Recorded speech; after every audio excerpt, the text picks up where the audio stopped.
Bonjour à toutes et à tous, ma team Kiefer, j'espère que vous allez bien. C'est avec plaisir qu'on se retrouve aujourd'hui pour cette nouvelle vidéo, pour le résumé complet de cette dernière étape du Critérium du Dauphiné 2022. Étape 8, ultime étape avec l'arrivée quand même assez mythique au plateau de Solaison, qui est un sacré col hors catégorie. 11 km assez court, mais 9,2% de moyenne, c'est un véritable mur ce col, un des plus durs peut-être de France, pas par la longueur mais pour les pourcentages moyens.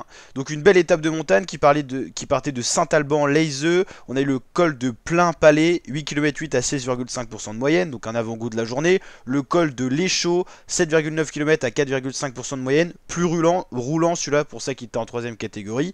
Le sprint intermédiaire au Grand Barnan, Gilles mythique dans les vallées pour notamment aller chercher le col de la Colombière, 11 km 8 à 5,8% de moyenne. Pas tout simplement la pente la plus dure du col de Colombière, il y a plusieurs alternatives possibles, là c'était pas la plus dure, la descente notamment était une pente plus rude, et donc le plateau de Solaison pour un total de 138,8 km entre la Savoie et la Haute-Savoie, une très belle étape de montagne, en tout cas très belle à remporter pour les coureurs. On va aller voir le résumé image, donc là on est à 26 km de l'arrivée, donc on est encore dans la descente de la Colombière tout simplement, et là on va chercher le dernier col, le plateau de Solaison, et on a l'échappée avec notamment Eddie Dunbar pour Ineos Grenadier, Lorenz de Plus, donc de Ineos, Michael Storer pour la FDJ, George Bennett ou encore Kenny Elissonde pour la Trek. Donc ça c'est l'échappée à fond dans la descente avec 1 minute 11 d'avance sur le groupe maillot jaune, le groupe Primoz Roglic, où il reste encore beaucoup de coureurs. David Gaudu, Tobias Allan-Dionnessen, le meilleur jeune. On a tous les leaders qui sont présents. Donc voilà, là ça commence à s'écarter, on arrive dans le plateau de Solaison, les premiers pourcentages, Tish Benoît s'écarte, il y en a d'autres qui s'écartent pour les autres équipes, notamment un équipier de Tobias Alland, le maillot blanc de l'équipe Uno X.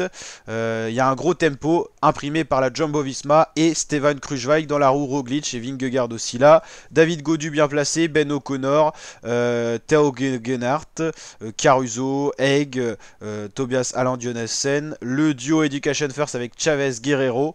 Donc tous les leaders sont là. Donc ça avance, mais toujours 1 minute d'avance pour les échappés, avec Jan Hirt qui assure surtout le tempo dans l'échappée et qui est parti tout seul tout simplement, qui est le plus fort, le Tchèque qui avait fait le Giro, plutôt en forme.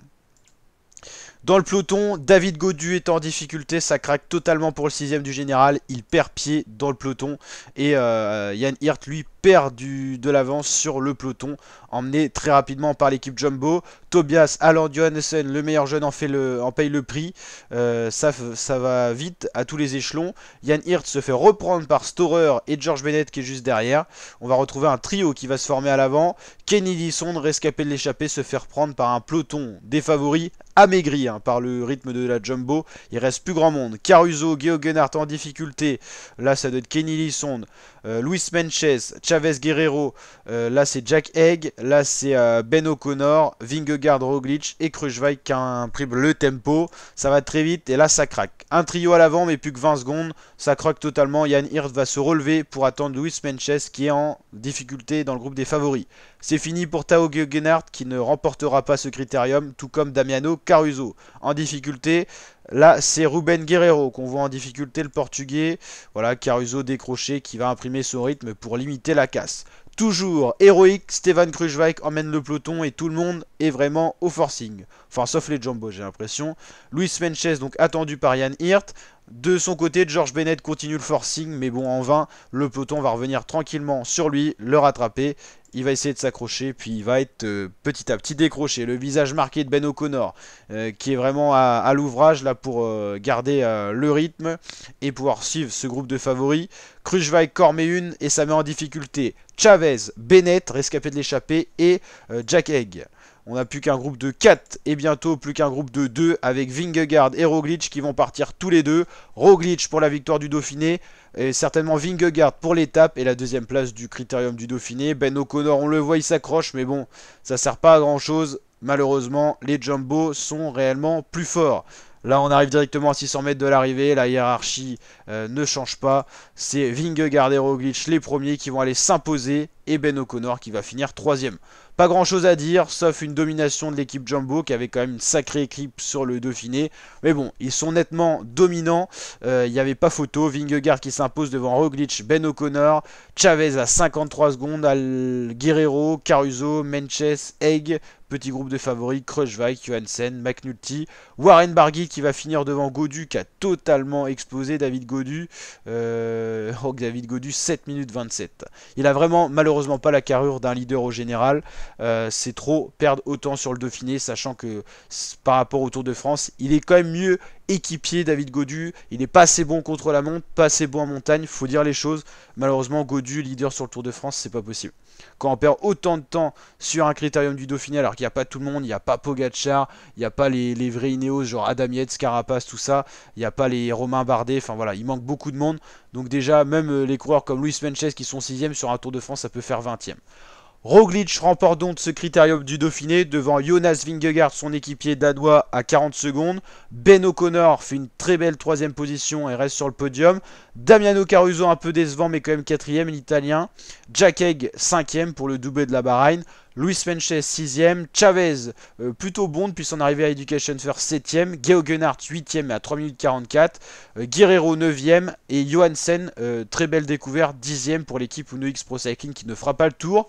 McNulty, Conrad, Jorgensen, Kraft, Hayter pour finir ce top 15. Le premier français décevant, David Gaudu à 9 minutes, ça fait très mal. Hein. C'est un niveau équivalent à Yann Hirt qui a pourtant fait le Giro et un top 10. Donc on monte un peu la différence de niveau entre ces deux coureurs. Warren Barguil, Kenny Lesonde, voilà, c'est un peu décevant. Le meilleur sprinter à l'issue de ce critérium, c'est Van Aert devant Hayter, c'était serré quand même. Meilleur grimpeur, Pierre Roland nettement avec 71 points. Au moins un maillot remporté par les Français, on peut se contenter de ça. Tobias Allan Johansen, meilleur jeune devant Brandon McNulty à 1 minute 06. Si McNulty n'avait pas eu son ennui mécanique sur le chrono, il aurait pu finir meilleur jeune. Et meilleure équipe, Jumbo Visma, c'est net devant Bahrain Victorious ou encore Ineos Grenadier. Voilà ma team, j'espère que ça vous a plu de suivre le Critérium en nom de compagnie. On a pu kiffer ensemble, suivre tout ça. J'espère que ça vous a plu, si c'est le cas n'hésitez pas à liker, à vous abonner, activer la cloche pour pouvoir suivre l'ensemble de la saison cycliste qui va arriver avec le Tour de France le 1er juillet. Édition spéciale avec mon site internet qui a été créé avec secup.io. Vous pouvez rejoindre pour suivre toute l'actu, c'est gratuit, je vous mets le lien en description. L'actu avec tous les tweets officiels du compte officiel du Tour de France. Vous pouvez pronostiquer le Tour de France, enfin tout est là-dessus. Donc voilà, des petits témoignages, tout ça. Là pour l'instant, on est quasiment 91 à être sur la plateforme. On peut échanger entre nous pour parler du Tour de France et tout ça. Vous pouvez gagner des cadeaux. Les 5 premiers qui auront le plus de points sur les questions gagneront des cadeaux. Et il y aura également 5 cadeaux au tirage au sort. Enfin voilà, plein de trucs.